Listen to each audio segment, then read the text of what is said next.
বিশেষজ্ঞরা সতর্ক করছেন আগামী 7 দিনে আরও কয়েক দফা ভূকম্পন অনুভূত হতে পারে দেশজুড়ে। এর মধ্যেই বঙ্গোপসাগরে তৈরি হয়েছে ভয়ঙ্কর এক ঘূর্ণিঝড়ের পূর্বাভাস।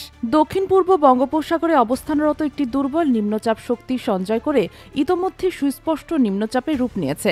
প্রাথমিক বিশ্লেষণে জানা গেছে এটি আগামীকাল আরও ঘনীভূত হয়ে নিম্নচাপে পরিণত হবে। রোববার ভারতের ওড়িশা টিভি এমন উদ্বেগজনক তথ্য জানায়।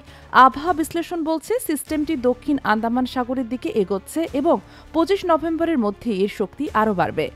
বাংলাদেশ ওয়েদার অবজারভেশন টিম জানিয়েছে 25 থেকে 27 নভেম্বরের মধ্যে এটি গভীর নিম্নচাপ এবং পরবর্তীতে ঘূর্ণিঝড়ে পরিণত হতে পারে। ঘূর্ণিঝড়টি তৈরি হলে এর সম্ভাব্য নাম হতে পারে সিনিয়র।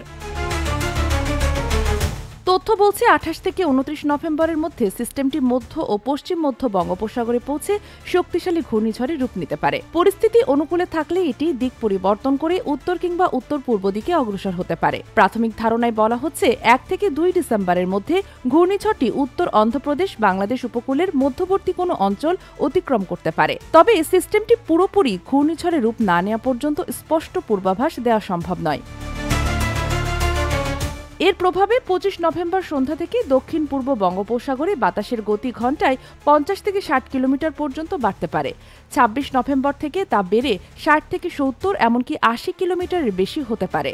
আর 27 নভেম্বর বাতাসের গতিবেগ ঘণ্টায় 100 কিলোমিটার পর্যন্ত পৌঁছানোর আশঙ্কা রয়েছে। আবহাওয়াবিদদের মতে এই সিস্টেমটি 21 নভেম্বর থেকে 2 অথবা 3 ডিসেম্বর পর্যন্ত সক্রিয় থাকতে পারে। বিশেষ করে 26 থেকে 30 নভেম্বরের সময়টিকে সবচেয়ে ঝুঁকিপূর্ণ ধরা হয়েছে। Sheikh Masuma, daily our Bangladesh.